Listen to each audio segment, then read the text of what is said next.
Hi everyone, welcome to the last week of lecture videos. There's actually just two this week. Both of them will be very short and gonna free up all your time from watching these videos so that you can spend it finalizing your How Does a Poet Make Meaning draft. Your final draft, you can finalize your portfolio and the portfolio introduction, and as well as the rhetorical figures of speech worksheet. So you got plenty to do. I just wanted to give you one video here for a closer look at the conclusion element of the portfolio introduction. And then we'll have one more video that just talks about some final things you need to do before the course comes to an end, mainly administrative things and how to turn in all your work properly. So I'm going to talk about Dennis Denby's two essays for the same reason, though. As you know from reading them, they're very similar. They're talking about the same subject. They just take it from a little bit of a different angle. The audience seems to change between the two, and so when the audience changes, as we know, so does the approach, so does the examples, the quotes, the evidence, the arguments, the claims.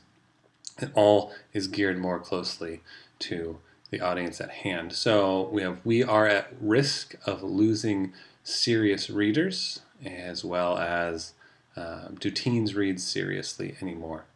So we're going to not read through those and not talk about them in depth, other than just talking about the places in those essays where Dennis Denby makes a claim about the benefit of literature. And he's talking about the benefit of reading literature and caring about reading. We're going to just use this to help us kind of understand maybe the kind of claims we can make for the benefit of an education in writing and rhetoric. Now, the education in writing and rhetoric includes reading, of course, but then it also includes writing and skills in developing writing and critical thinking. And so Dennis Denby just gives us some ideas about reading that could probably be transferred over to writing and critical thinking as well. And these will be places to kind of get you started with some ideas, the kind of things that you can include in your argument about why you think an education in writing and rhetoric matters, and why your growth as a writer has been significant to you, and how it could be moving into the future more. So I'm going to pull up just this document I put together, put it in focus view. And we're gonna discuss these two essays. Now I pasted the prompt of the conclusion section, that kind of last part of the prompt. I won't read it again because you've heard me read it already and have read it, but the basic idea is giving a personal answer to why your education in writing and rhetoric matters. Show that you understand the significance of your growth as a writer. So what we're going to do with the Denby is I'm just going to look at a few quotes. We're going to read them and see if that stimulates some thoughts for you. Basically, I say here, of all the benefits of reading, and specifically reading of literature, mentioned in the Denby essays, which ones do you believe to be true? Do you agree that reading or literature could offer these benefits, or does offer these benefits, specifically to you? Now, your section of the portfolio introduction that addresses this idea of why does your education in writing and rhetoric matter, it should be specific to you. You can make comments about why it matters for everyone, for other students, but you should also make sure that you focus on why it's relevant to you. Another thing that I notice when I read Denby is that part of the benefit of reading or literature, as Denby shows us, is that it might correct current social, economic, or interpersonal problems. So we can think of it as solving problems, and we can also think of it as being beneficial in its own right. That's two ways to think about why education matters in writing, rhetoric, argumentation, literature, poetry, all these things. So I've compiled, I think, just 3 quotes, looks like, for each of the 2 essays. And there's maybe a little bit of overlap here, but these 6 quotes capture some of these benefits that Denby's talking about. Again, for you, think, do these resonate with you? Do you believe these? Can you expand on them? Maybe in the same way that you expanded on the dictionary definitions of poetry in your first exploratory draft for the How Does a Poet Make Meaning essay, you can maybe use these quotes and expand on them more, because they are just claims, really. They don't give evidence, they don't really develop them fully. They make claims that you might be able to expand on in your essay. So let's just read through these and then we'll be done. So from We Are at Risk of Losing Serious Readers, Denby says, and everyone also agrees that the gap between those children who grow up loving books and active conversation and those who don't, with troubled school performance and restricted career opportunities, likely for those who don't, is a gap that gets set early and may be hard to close. So this idea that the less we read, the potential more trouble we're going to have in school performance and career opportunities. So this is one of the cases in which he's saying literature and the ability to read and have active conversations will help solve potential problems that could happen in the future. And another point, he's not saying that this is actual nonsense to this quote. This is from a different place in the essay. He says, but this is actual nonsense. We are producing more college graduates skilled in science, technology, engineering, and mathematics, the STEM subjects, than the economy can absorb. At the same time, employers have repeatedly said that they want to hire people with a good liberal arts education, people who can think, judge, and express themselves. They want people who can follow complicated instructions, talk in a meeting, understand fellow workers, etc.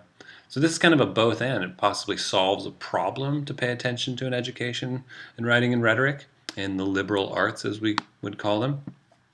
But it also, I said, it caused a problem of just an overabundance of students coming out of college with STEM majors, but without these abilities listed below. And then just without that kind of problem-making approach, the fact that the liberal arts education offers these things and teaches these things. Again, for you, you might use this as a jumping off point to explain in more detail, what is the ability to think critically, to make good judgments, to express yourself matter in your life, in your education, in your preparation for entering the job or marketplace. You can expand on these ideas, and they're just starters for you. Lastly, from this essay, Denby says the liberal arts in general, and especially reading seriously, offer an opening to a wider life, the powers of active citizenship, including the willingness to vote. Reading strengthens perception, judgment, and character. It creates understanding of other people and oneself, maybe kindliness and wit, and certainly the ability to endure solitude, both in the common sense of empty room loneliness and the cosmic sense of empty universe loneliness. Reading fiction carries you further into imagination and invention than you would be capable of on your own, takes you into other people's lives, and often, by reflection, deeper into your own. Again, you can unpack some of those statements, expand on them, some ideas to get you going, though. I really like it creates understanding of other people and oneself. We even think about poems like Philip Levine's Coming Close. The whole point of that poem is for you to feel empathy for this other person, for this woman, to empathize with her, to understand her. And by doing so, maybe understand yourself a little bit better, where you've felt privileged or you've taken pride in your position and forgotten about people who have it less privileged than you. So let's see. Let's move on to Do Teens Read Seriously Anymore? This is the second essay I assigned for you to read. And let's see, he goes a little bit more into social and interpersonal problems that reading might be able to solve here. He says, much of their social life, for boys as well as girls, is now conducted on smartphones, where teenagers don't have to confront one another. The terror of eye contact. Sherry Turkle, in her recent book, Reclaiming Conversation, has written about the loss of self that this avoidance creates and also of the particular boredom paradoxically produced by the act of constantly fleeting boredom. So this is a more sociological problem that she's dealing with: loss of self, avoidance of boredom, not being able to entertain oneself without being constantly on a phone. This is a problem she's saying is affecting teenagers. Honestly, it affects adults as well. And Denby seems to be suggesting that reading can fix this problem.